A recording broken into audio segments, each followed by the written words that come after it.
Hello tout le monde, on se retrouve aujourd'hui dans une nouvelle vidéo. C'est une vidéo que je n'ai encore jamais fait, enfin un type de vidéo que je n'ai pas fait. Ça s'appelle un tag. C'est une vidéo dans laquelle je vais répondre à certaines questions. Et ce tag en fait vient de la chaîne Sew and the City qui est tenue par Sophie, une française qui est expatriée en Australie. Donc ce tag en fait concerne les tissus. Quand j'ai vu sa vidéo, je me suis dit que j'avais envie de la faire étant donné que les questions étaient vachement intéressantes. Et du coup ça permet d'en savoir un peu plus sur la personne qu'on est en train de regarder. Allez c'est parti, j'y vais. Alors uniquement parce que c'est rapide, je dirais coudre le jersey. C'est rapide pour moi étant donné que je le monte à la surjeteuse, donc forcément ça va hyper vite, c'est sécurisé, la couture est extensible, le rendu est parfait. Alors du coup, à l'opposé de la première, tout ce qui est à base de carreaux, de lignes, de rayures, de motifs à raccorder, c'est ce que j'aime coudre le moins. C'est pas forcément ce que je couds le moins. Forcément, comme c'est plus long et qu'il faut raccorder toutes les lignes, tous les motifs, etc., qu'il faut bien épingler pour que ça soit nickel, je dirais tous les tissus, toutes les étoffes à base de motifs à raccorder, donc lignes, carreaux, rayures.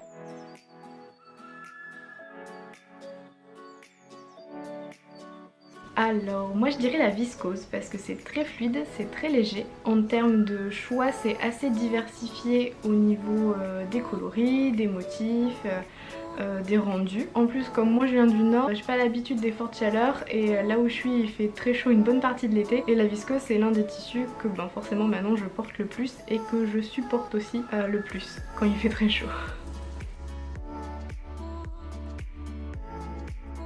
Je dirais tout ce qui est à base de laine, ça me donne des démangeaisons et forcément après j'ai des plaques toutes rouges. Pas forcément très agréable de porter quelque chose qui nous démange toute la journée. Donc pour cette raison je dirais toutes les étoffes à base de laine. Les manteaux, ça peut encore passer s'il est tout doublé et que c'est pas du tout en contact, mais la plupart des cas j'évite de prendre quelque chose en laine quand c'est pour moi ou quand c'est pour quelqu'un qui est dans le même cas que moi, allergique par exemple.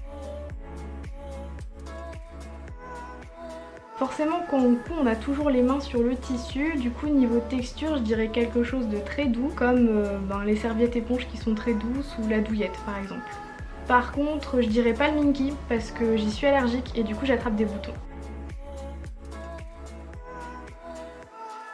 Alors mon imprimé préféré c'est tout ce qui est à base de figures géométriques. Oui, je sais que j'ai dit que j'aimais pas coudre ça mais je vous ai dit aussi que c'était pas forcément ce que je cousais le moins. Donc tout ce qui est à base de figures géométriques, moi j'aime bien les lignes, les carreaux, les rayures, les triangles, les cercles. Tout ce qui est base de figures géométriques j'aime bien, à l'opposé de tout ce qui est à base de petites fleurs que j'aime pas forcément. Je vais avoir un ou deux vêtements mais c'est pas du tout vers ce type de tissu que je vais me diriger en magasin. Donc pour vous donner un exemple, voici ce que j'aime bien. Donc là pour le coup c'est pas un imprimé, c'est un jacquard. Je pense que vous allez reconnaître pour celles qui me suivent depuis un moment. Alors du coup c'est un jacquard français qui s'appelle Alabama. Donc c'est tout ce qui est à base de ce genre de motif que moi j'aime bien. J'ai fait mon sac Origamax là-dedans que j'emmène toujours quand je pars en week-end. Et aussi mes espadrilles que j'ai portées tout l'été. Pour info, comme je les ai portées tout l'été, ces espadrilles, je suis allée sur la plage, en ville, enfin je les ai portées tout le temps. Le rose fluo du tissu est devenu rose très très pâle. Je pense qu'il supportait pas les UV.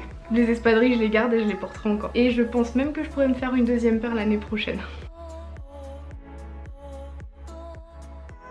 Pour celles qui me suivent, j'ai pris un rendez-vous avec une nana de l'atelier mode à Bordeaux qui s'est occupée de me faire un nuancier colorimétrique. Donc voici à quoi ça ressemble quand vous faites le stage et que vous ressortez. Donc moi je suis un coloris hiver, donc c'est à dire que les couleurs qui me vont sont les couleurs froides et intenses. Et cette carte là je l'ai avec moi à chaque fois que je suis en magasin parce que j'ai tendance à acheter ce qui me plaît et pas forcément ce qui me va. Pour info, les couleurs que je préfère en fait, ce sont les couleurs qui sont dans le premier groupe en fait. Donc c'est tout ce qui est à base de vert sapin, bordeaux, bleu marine, genre de couleurs que je porte en fait aujourd'hui par exemple. Comme on arrive dans les saisons automne-hiver, c'est des couleurs qu'on va retrouver beaucoup parce que porter du bordeaux en plein milieu de l'été, c'est pas facile, on n'en trouve pas souvent. Je dirais coudre de la soie, juste parce que j'en ai jamais cousu, j'en ai eu dans les mains, mais j'ai pas encore eu l'occasion d'en coudre. Donc oui, je dirais coudre quelque chose en soie, mais un vêtement, pas une thé d'oreiller ou un truc comme ça. Mais ouais, un vêtement en soie, ça me tenterait bien. Alors là vous avez de la chance, parce que peut-être que j'ai pas préparé la vidéo avant avec les questions, mais je me suis dit il faut que je retrouve ça pour cette question là. Donc j'ai retrouvé mon tout premier projet couture, c'était il y a 5 ans. Ouais, 5 ans je crois. Donc voici, c'est un porte-chéquier. Et il était constitué de 3 tissus. Donc il y avait un premier qui était gris comme ça à pois, un deuxième avec des fleurs et le troisième à l'intérieur avec des motifs abstraits. Peut-être que ça se voit pas, mais celui-là je l'ai foutu à l'envers. J'ai pas forcément bien réfléchi quand j'ai positionné mes tissus. Pour un premier projet couture, moi j'étais partie dans le magasin en disant ben, je veux ça, ça, ça, et j'ai pris que de la viscose. Donc pour un premier projet couture, j'ai envie de te dire, la nana avait peur de rien. Et on pourra aussi remarquer la régularité de la couture entre ici et là. Voilà, je pense qu'il y a le double d'espacement, voire même le triple. Mais bon, je vous rassure, hein, depuis je me suis améliorée. D'ailleurs sur la deuxième couture, on voit que y a eu de l'évolution, hein, mais bon. Vous savez, hein, quand on reçoit un truc comme ça à Noël, le lendemain on veut direct s'y mettre. Et voilà, donc j'avais aussi cousu 3 boutons sur le devant. Donc malgré le fait que ce soit ma première cousette et qu'elle soit loin d'être parfaite, en fait je l'utilise toujours. C'est toujours ça qui est autour de mon chéquier. Mais bon, du coup comme je fais pas souvent de d'échecs, il sort pas souvent de mon sac. Mais je l'ai toujours et je trouve ça assez marrant en fait.